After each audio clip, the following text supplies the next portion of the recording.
এই বিমানটি কাতারের আমিরের পাঠানো যে বিমান, সেই বিমানটিতে আছেন এই মুহূর্তে বেগম খালেদা জিয়া, বিএনপি চেয়ারপারসন, যিনি উন্নত চিকিৎসার জন্য লন্ডনের উদ্দেশ্যে রওনা করেছেন। কিছু সময় আগে তিনি এয়ারপোর্টে প্রবেশ করেছিলেন। এয়ারপোর্টের যাবতীয় কর্মকাণ্ড শেষ করে এই মুহূর্তে তিনি বিমানে আছেন এবং যেই বিমানটি আমার ক্যামেরায় দেখতে পাচ্ছেন, এটি সেই বিশেষ বিমান যে বিমানটিতে করে তাকে নেওয়া হচ্ছে। এই বিমানটি টেক অফ করার পরে এটির পরবর্তী গন্তব্য কাতারের দোহায়, সেখানে কিছু সময় সেটি অপেক্ষার পরে পরবর্তীতে লন্ডনের উদ্দেশ্যে সেখান থেকে রওনা দিবে। এবং আমরা জানি যে একটি লম্বা পথ পাড়ি দিতে হবে। আমরা যতটুকু জেনেছি যে প্রায় 14 ঘন্টার একটি জার্নি। এই 14 ঘন্টা পরে বিমানটি লন্ডনে পৌঁছাবে এবং সেখানেই আগামীকাল বিএনপি চেয়ারপারসন বেগম খালেদা জিয়াকে লন্ডন ক্লিনিকে ভর্তি করা হবে এবং পরবর্তীতে সেখানে তার চিকিৎসার প্রাথমিক চিকিৎসা যে বিষয়গুলো রয়েছে সেগুলো চেক আপ করার পরে বা ক্লিনিক্যাল পরীক্ষাগুলো করার পরে চিকিৎসকরা নিশ্চিত হবেন যে তাকে উন্নত চিকিৎসার জন্য আরও বিশেষায়িত কোনো হাসপাতালে পাঠানো হবে কিনা।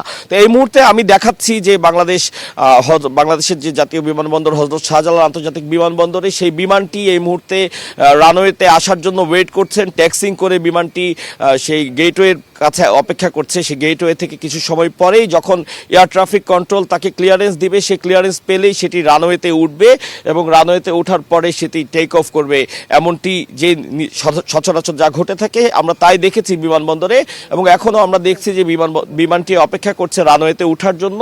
অর্থাৎ এখনও পর্যন্ত এয়ার ট্রাফিক কন্ট্রোলের ক্লিয়ারেন্স বিমানটি পায়নি। ক্লিয়ারেন্স পাওয়া মাত্রই বিমানটি টেক অফ করার জন্য রানওয়েতে উঠবে এবং তারপরে একটি লম্বা দৌড় দিয়ে সেই বিমানটি টেক অফ করে দোহার উদ্দেশ্যে রওনা দিবে। যতটুকু আমরা জানতে পেরেছি যে পরবর্তী গন্তব্য কাতারের দোহায়, সেখানে কিছু সময় অপেক্ষার পরে এটি একটি ট্রানজিট, সেই ট্রানজিটের পরে বিমানটি লন্ডনের উদ্দেশ্যে রওনা দিবে। তো দর্শক দেখতে পাচ্ছেন এটি আসলে সময় টেলিভিশনের বিশেষ একটি আয়োজন, কারণ অন্য কোনো গণমাধ্যমকে আমরা এখানে দেখছি না। বিমানটি হ্যাঙ্গার গেট দিয়ে যখন 3 বারের প্রধানমন্ত্রী বিএনপি চেয়ারপারসন বেগম খালেদা জিয়া বিমানবন্দরের ভেতর প্রবেশ করেছেন ততটুকু পর্যন্তই আসলে অনেকে দেখিয়েছিল।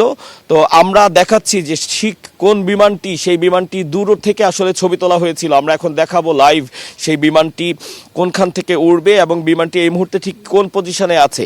তো সেই পজিশনের কথা যদি বলতে হয়, আমি বলতে চাই যে বিমানটি টেক অফ করার জন্য মূল রানওয়েতে আসার আগে ট্যাক্সিং করে একটি নির্দিষ্ট পয়েন্টে এসে বিমানগুলো অপেক্ষা করে। তারপরে এয়ার ট্রাফিক কন্ট্রোল যখন বিমানগুলোকে ক্লিয়ারেন্স দেয় যে you are clear for take off, then বিমানগুলো আসলে রানওয়েতে প্রবেশ করে এবং টেক অফ করে। এবং আরেকটু জানিয়ে রাখি যে আরেকটি বিমানও ল্যান্ড করার কথা রয়েছে। আমরা যতটুকু এয়ার ট্রাফিক বা রাডারে দেখেছি যে 42-এ বিমানটি ল্যান্ড করার কথা ছিল। এমনও হতে পারে সেই বিমানটি ল্যান্ড করার জন্যই এই বিমানটিকে দাঁড় করিয়ে রাখা হয়েছে। তো এটি আসলে সময়ই বলে দিবে যে বিমানটি কি জন্য এখনো দাঁড়িয়ে আছে। তো যতটুকু দেখতে পাচ্ছেন বিমানের লাইট দেখা যাচ্ছে এবং বিমানে যে রেড লাইট সেটি ব্লিঙ্ক করছে, অর্থাৎ বিমানটি টেক অফ করার জন্য প্রস্তুত অবস্থায় রয়েছে। শুধুমাত্র এয়ার ট্রাফিক কন্ট্রোলের সিগন্যাল পেলেই বিমানটি টেক অফ করবে। এটি একটি বিশেষ বিমান, এটি কাতার এয়ারওয়েজের এয়ারবাস 391, একটি অত্যাধুনিক মডেলের বিমান। এই বিমানটিতে সচরাচর 200 থেকে 300 প্যাসেঞ্জার ধরে বিমান ভেদে। বিমানের বিভিন্ন ক্লাস আছে, আপনারা জানেন যে কোনো বিমান যদি পুরোপুরি ইকোনমি ক্লাসের হয় সেক্ষেত্রে এক ধরনের সিট ক্যাপাসিটি থাকে, যদি বিজনেস ক্লাসের হয় সেক্ষেত্রে এক ধরনের সিট ক্যাপাসিটি থাকে। তো এ ধরনের বিমান ভেদে সচরাচর 200 থেকে 300 প্যাসেঞ্জার ধারণ সম্পন্ন একটি বিমান। কিন্তু এই বিমানটি এই মুহূর্তে একটি বিশেষ এয়ার অ্যাম্বুলেন্সে রূপান্তর করা হয়েছে। সেই এয়ার অ্যাম্বুলেন্সে রূপান্তর করা হয়েছে বিমানটি এবং এই বিমানটি এই মুহূর্তে রানওয়েতে ওঠার জন্য অপেক্ষা করছে। এই যে এয়ার অ্যাম্বুলেন্স, বিশেষ এয়ার অ্যাম্বুলেন্স আপনারা দেখতে পাচ্ছেন, বিমানের আরও একটি লাইটও জ্বালানো হয়েছে, অর্থাৎ বিমানটি ক্লিয়ারেন্স পেয়েছে। এখন বিমানটি ধীর গতিতে ট্যাক্সিং করে এয়ারপোর্টের মূল রানওয়েতে প্রবেশ করবে। এটি আসলে একটি সময়ের ব্যাপার। আমরা আশা করছি হয়তো আধা মিনিটের মধ্যেই বিমানটি মূল রানওয়েতে উঠবে এবং তারপরে লম্বা একটি দৌড় দিয়ে বিমান তার পর্যাপ্ত গতি সম্পন্ন করার পরে বিমানটি হাওয়ায় গা ভাসিয়ে দিবে, অর্থাৎ বিমানটি টেক অফ করবে। এবং আপনারা জানেন যে এটি একটি দীর্ঘদিনের আকাঙ্ক্ষা।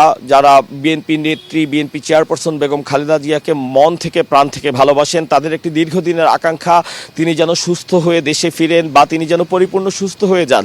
তো তার যে ব্যক্তিগত চিকিৎসকরা রয়েছেন তারা বারবার এই কথাটি আমাদের জানিয়েছেন যে তার উন্নত চিকিৎসার জন্য আসলে দেশের বাইরে যাওয়ার বিকল্প নেই।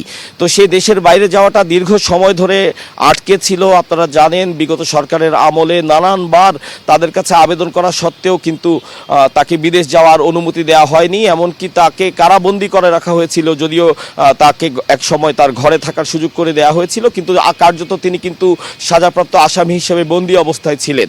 এই বর্তমান যে সাবেক সরকার পালিয়ে যাওয়ার পরে 24-এর গণ অভ্যুত্থানের পরে 5 আগস্টের পরে যখন পরিস্থিতি পুরোপুরিভাবে পাল্টে যায়, তারপরেই আসলে তিনি দেশের বাইরে যাওয়ার যে পুরোপুরি ক্লিয়ারেন্সটি পান। এবং দেখতে পাচ্ছেন আপনারা ইতিপূর্বে ছবিতে যে বিমান দেখেছেন, সেই বিমানটি এই মুহূর্তে ট্যাক্সিং করে রানওয়েতে প্রবেশ করেছে।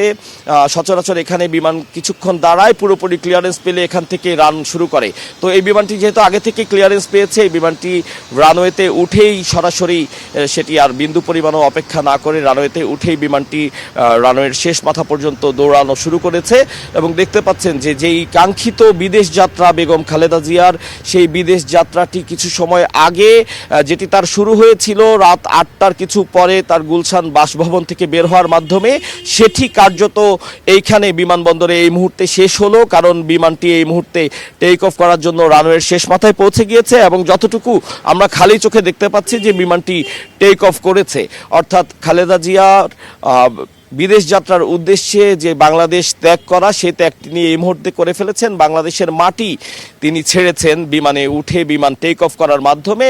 এরপরে কিছু সময়, সেটি হয়তো আধা ঘন্টা বা 40 মিনিট লাগবে, তিনি বাংলাদেশের আকাশসীমায় থাকবেন। তারপরেই বিমানটি আসলে ভিন্ন একটি দেশের আকাশসীমায় প্রবেশ করবে। এবং আমরা যতটুকু জানি যে বিমানের পরবর্তী গন্তব্য কাতারের দোহায়, সেখানে কিছু সময় ট্রানজিটের পরে বিমানটি সেখান থেকে নেওয়া হবে লন্ডনে। এবং যেটি জানেন যে লন্ডনে তাকে লন্ডন ক্লিনিকে ভর্তি করা হবে। তো আপনারা দেখেছেন যে বিমানটি আসলে কিভাবে ট্যাক্সিং করে এসে কিভাবে রানওয়ে থেকে টেক অফ করলো। এবং যে বিমানটির ছবি এতদিন দূর থেকে ঝাপসা একটি ছবি দেখানো হয়েছিল, আজ সময় টেলিভিশন খুব কাছ থেকেই সেই বিমানটি টেক অফ করা দেখালো। এবং সেই বিমানটি কিন্তু শুধু যাত্রীবিহীন বা রোগীবিহীন খালি আর অ্যাম্বুলেন্স নয়, এটিতে বাংলাদেশের অত্যন্ত গুরুত্বপূর্ণ একজন ব্যক্তিত্ব রয়েছেন, যিনি দেশনেত্রী বেগম খালেদা জিয়া, যিনি তিনবারের প্রধানমন্ত্রী। তাকে নিয়েই বিমানটি এইমাত্র বাংলাদেশের মাটি ছাড়লো। বিমানটি টেক অফ করার মাধ্যমে বাতাসে গা ভাসিয়ে আকাশে উড়ে গেল। তো এর মাধ্যমেই বিএনপি চেয়ারপারসন বেগম খালেদা জিয়ার বিদেশে চিকিৎসা যাত্রার উদ্দেশ্যে বাংলাদেশ ছাড়া বলতে যে কথাটি, সেটি আসলে সম্পন্ন হয়ে গেল। এক কথায় বলা যায় তিনি বাংলাদেশ ছেড়েছেন, বাংলাদেশের মাটি ছেড়েছেন।